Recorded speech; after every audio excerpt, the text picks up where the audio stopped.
Oh man, this is crazy. I feel like I should have a teleprompter. Well, that'd be something. Hi, this is Barb with Lost and Floss. Welcome to a channel about cross stitch and maybe a little rambling.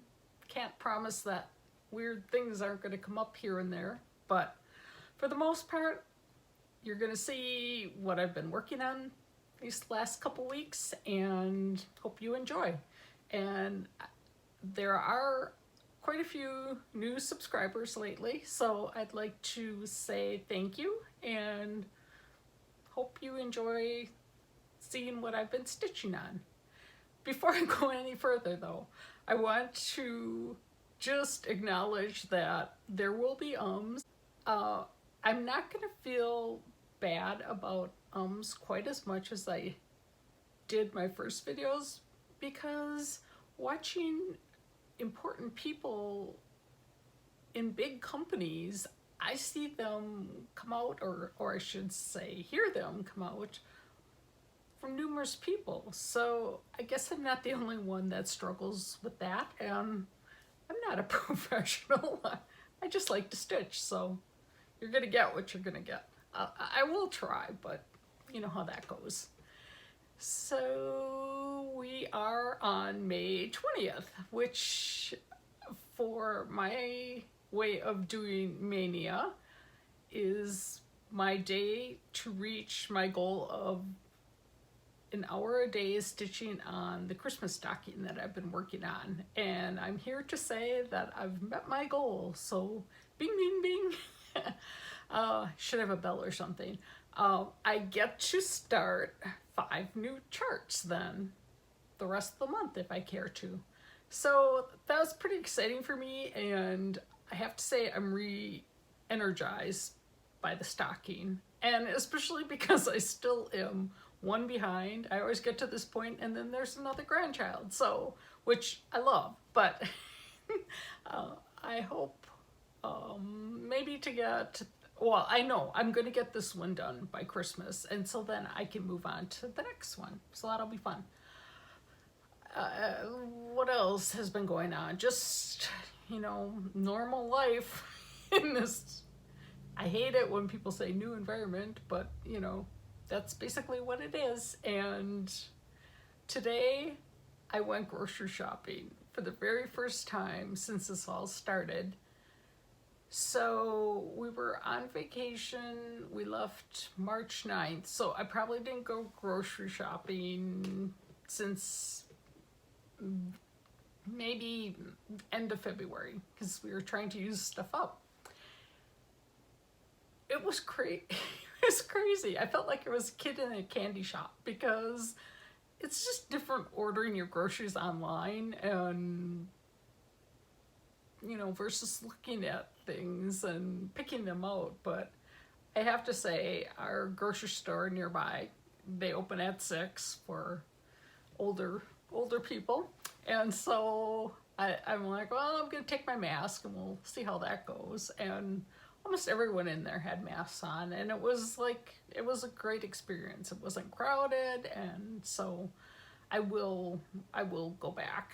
But you know, there's little things like I had plastic gloves on, and I'm trying to put my produce in the plastic bags, and I'm like knotting it up, and all of a sudden I realized I have the fingertip of one of my gloves like tied into the knot of the bundle of peppers. So I was like, oh yeah, the hazards, but for the most part it was fine. And yeah, so but that's not what you're here to talk about.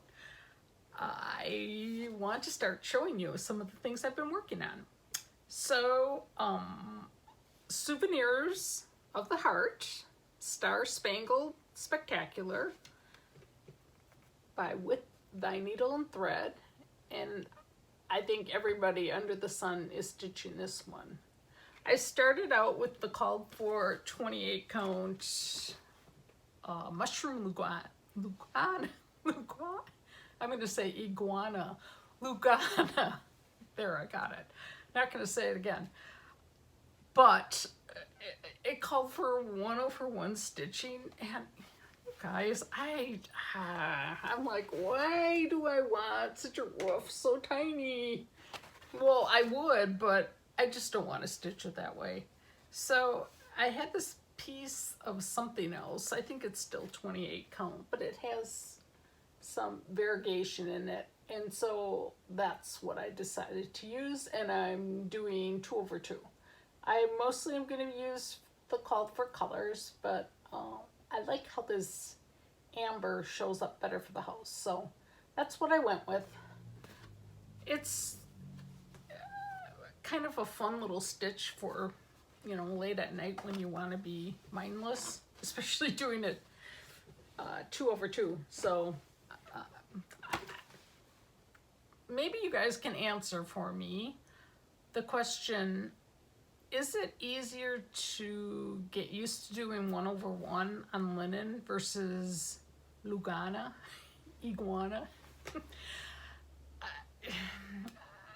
I remember doing just like a couple stitches of 1/1 on linen, and it seemed kind of fun. But with the Lugana, it just seems like your thread is so packed in there. I guess that's what I'm trying to say.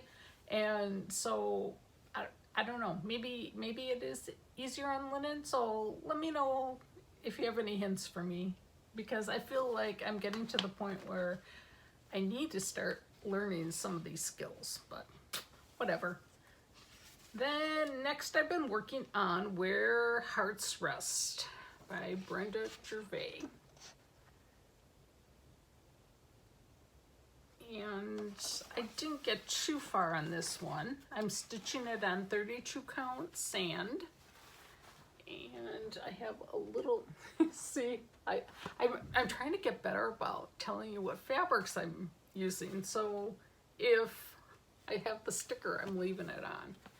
But anyway, oops, where is it? There it is. So just a little start on the bird's nest, but I think this is really a fun one, and I can't wait to get farther on it.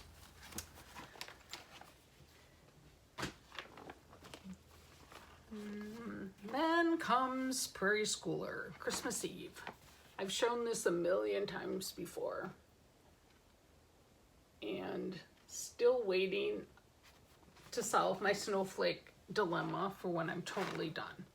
But I'm down to where I have to finish this little guy who's hanging off the sled, and then some of the wording and fill in down there, and a few other things, but for the most part, it's done. Well, not really, but close. So this is one of my, I believe it's one of my Stitch 10 and 20 challenges, so that needs to be done this year. I'm just throwing things on the floor.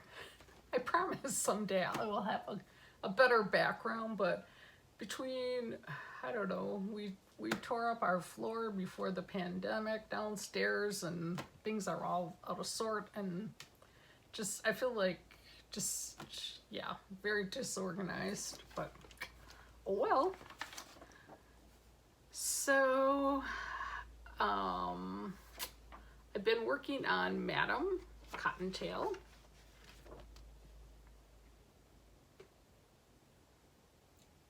And she's just really a cute little stitch. And I'm hoping to make her into a drum like Olivia of Pumpkin Hollow Farms did.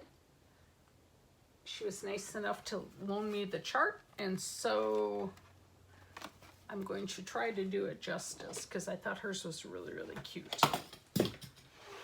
May Prairie Schooler.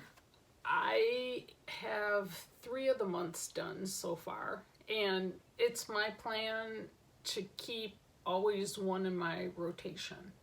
So I didn't get very far, but I at least got far enough that I can tell what's up and what's down. So that always makes it a little bit easier, as I learned from experience when I was just like working on something and realized that I had it flipped, and luckily it worked out. But I also did a little, let's see, was it Cottage Needleworks or Little House Needleworks? One of the two.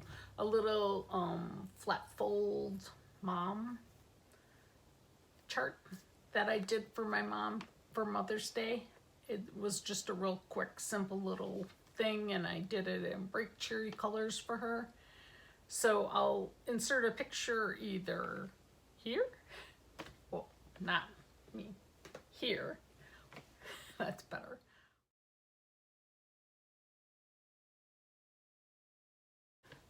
I'm working on Country Cottage Needleworks, this cute little beach chart. I had asked about my Petite Maison thread, and a number of you said that your thread was quite a bit bluer than what I had. So I ended up finding this color, and I think it's called Tidal Waves. But I'm going over the white in the waves a little bit to make it stand out. I have to finish up the letters and seashells, obviously. But then my thought is I'm going to make this into a flat fold.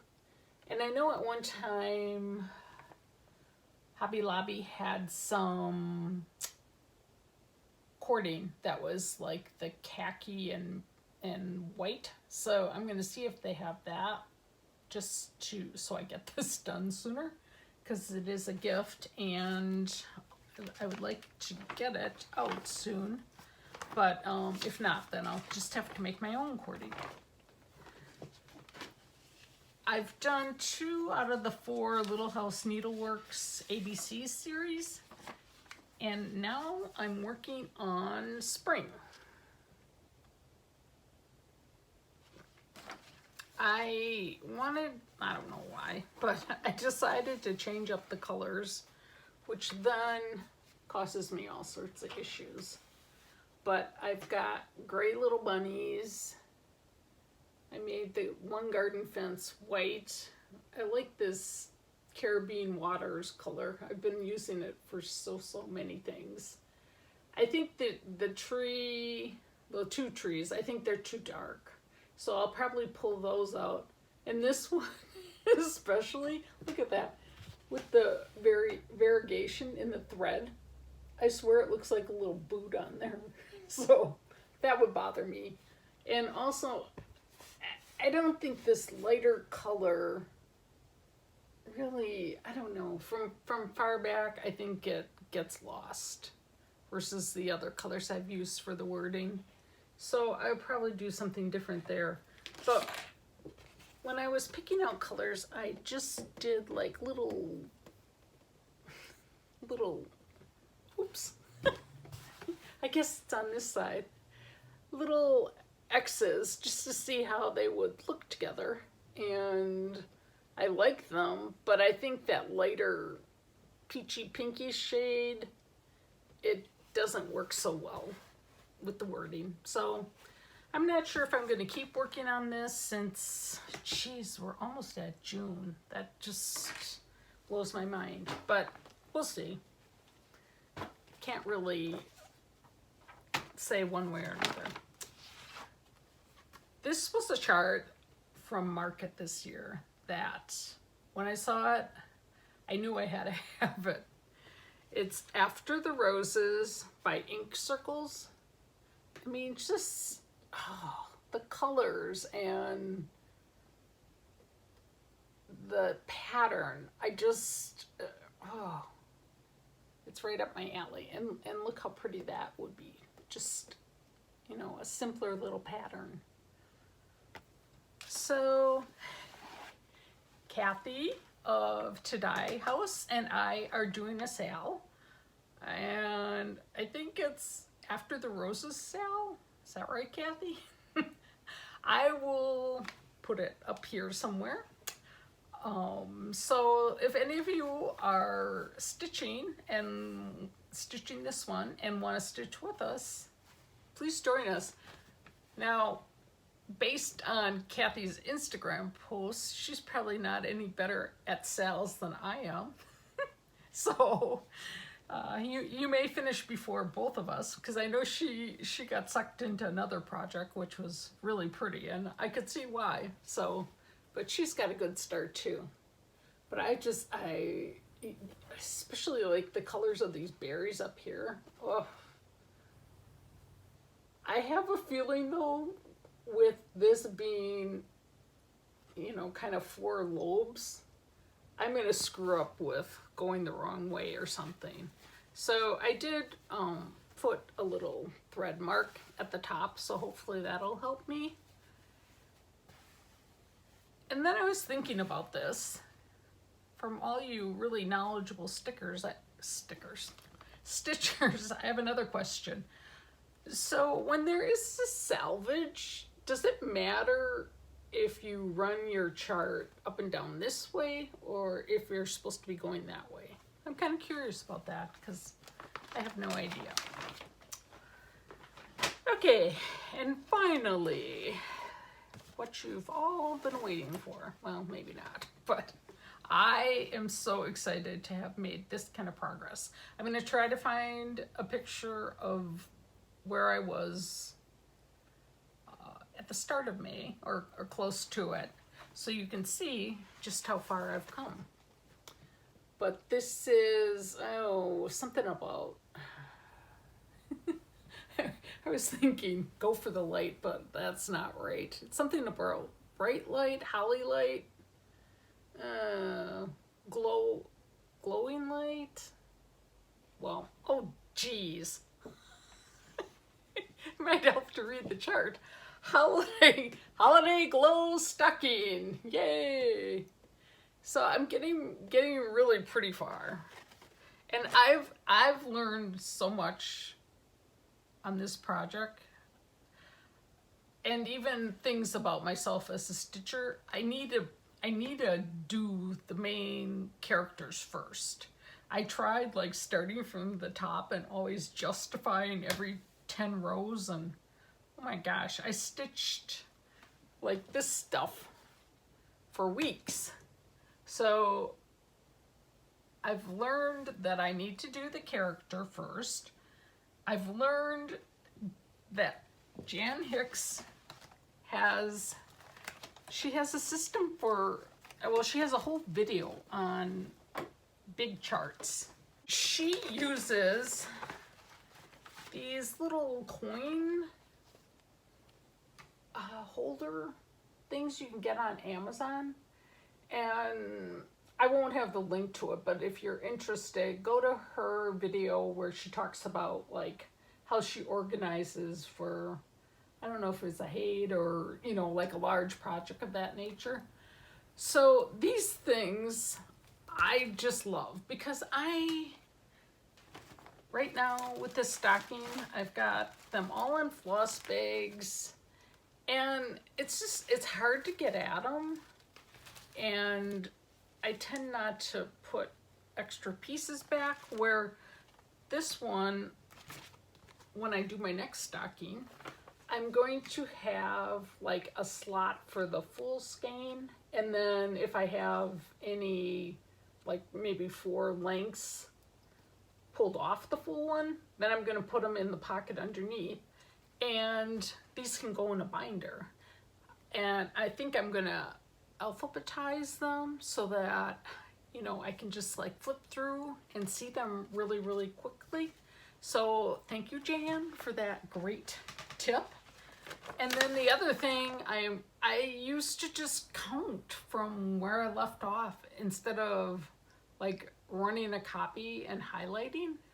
So I've switched to that system. I'm like, oh my gosh, it's so much easier. Like, duh. I can't believe it. But anyways, did I show this? I don't think I did. So this is where I am at with this guy. I'm just thrilled. Like there's stitches missing throughout, so you'll see little areas, but I feel like if I get the main parts of them in, then I'll go back and work on that stuff. So It is riddled with errors, but you know, it'll have the essence of it. And I think this one's really, really cute. I'm looking forward to finishing it before, you know, maybe even this fall, so it doesn't get close to Christmas. That would be my ideal thing. But when you think, I mean, I'm closing in on the fur of Santa's pants, so I'll have that part, and the toy bag will take a while.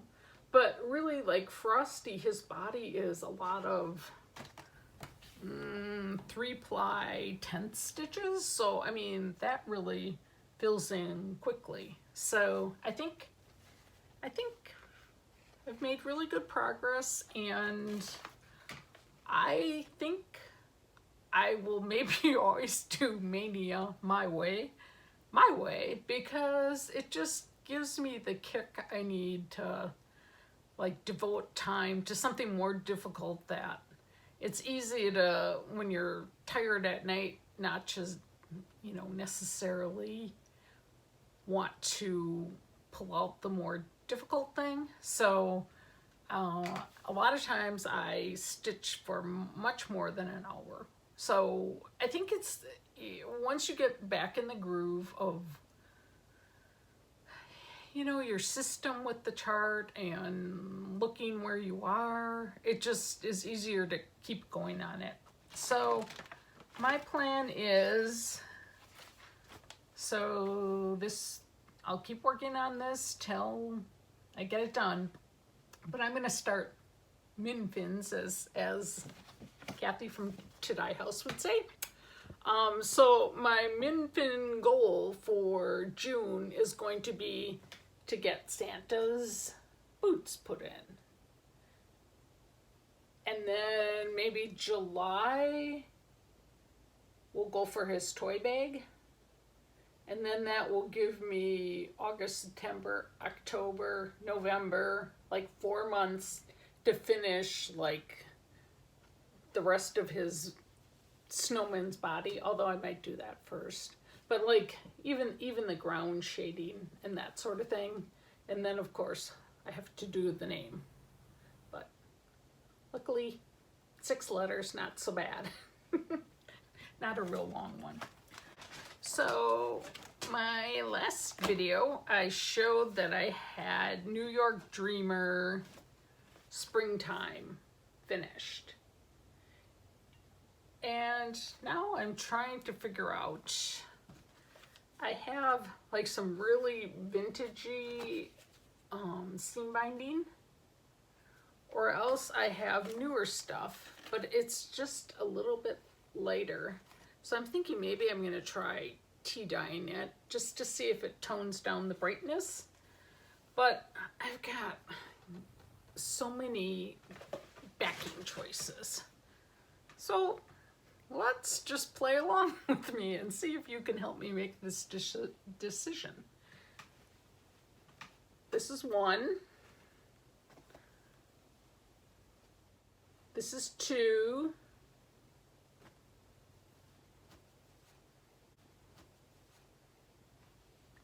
This is 3.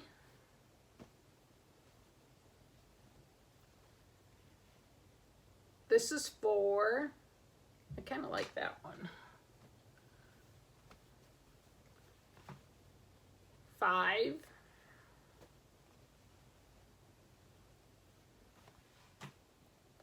6. I don't know if the colors are showing on this very well, but it really pulls in a lot of the shades that are in there.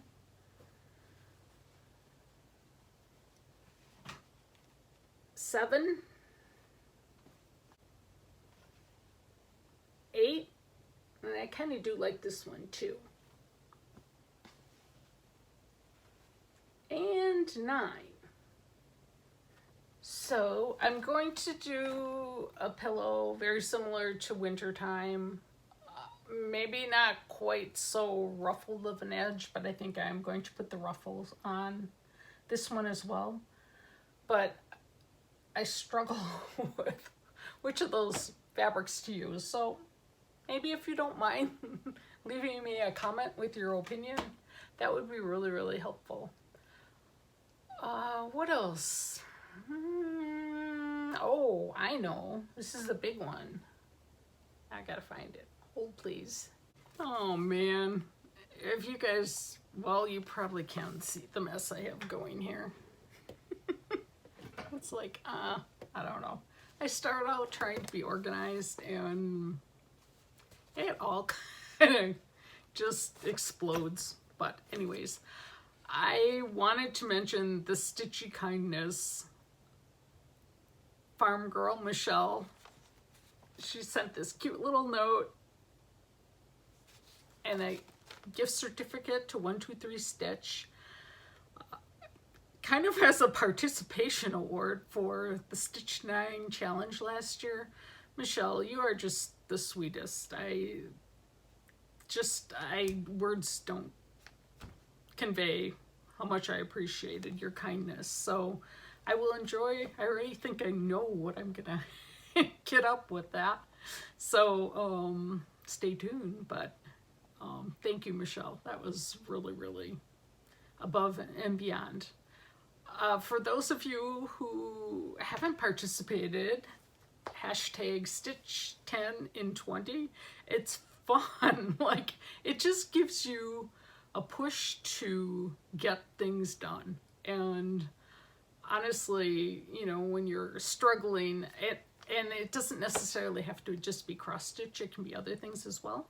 But when you're struggling to finish things up, it's just a great incentive to always be working on one of those items. So this year I have a couple things that are going to be brand new starts. So I'm going to be hard pressed, I think, to get mine done this year. But I'm going to give it a good go. And for sure I am going to get them started. But I see a lot of finishing in my future, which obviously takes away from stitching time, so we'll see what happens. But it's fun, and I can't recommend it enough, because it gave me the incentive I needed last year to get a, I don't know, 30-year-old whip done pumpkin patch. So this year it'll be the stocking, and next year, well, I don't know. I'm putting the cart before the horse, or the goat, I should say. So, but I appreciate all the nice comments, and I forgot to look back if there were questions from last video. So if there's something you want to know that I didn't answer, please just leave a comment and I'll try to answer that for you right away instead of waiting for my next video. But thanks to everyone for keeping me going, and it's been a weird year. That's all I can say. And we had my mom yesterday.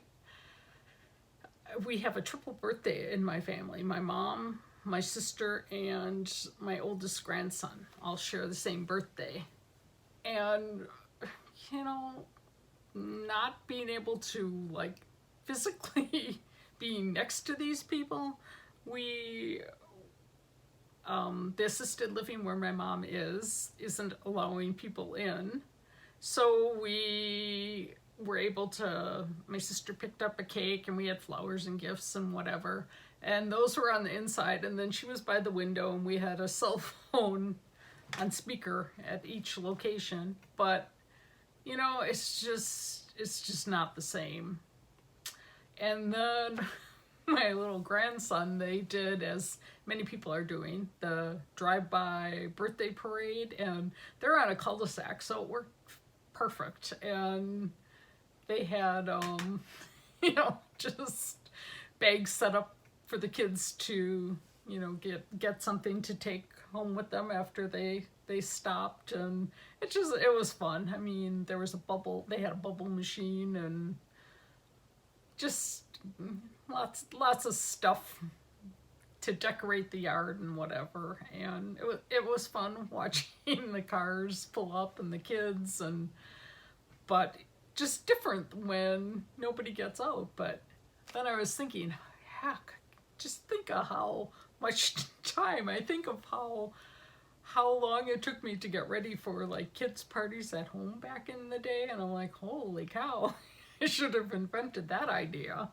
That would have been, you wouldn't have to clean your house. Kids don't stick around. It's kind of like in and out, and the birthday child still has fun. So, but I'm just counting the days when I can get my hands on those little ones. It's just, I think that truly, not being able to see my mom live and the grandkids and children up close, I've seen them from a social distance, but it's just weird, and not, going in someone's house. Just, it is, yeah. But if that's my worst thing I have to deal with, I have it good. So, but thank you all for watching, and who knows when I'll be back, right? I'm the one you can't depend on, but I might surprise you. So I hope everyone's well, and we'll see you next time. And as I mentioned, if you have a question for me, just let me know, and I'll try to get it answered for you. I appreciate all the nice comments. Thank you. Bye.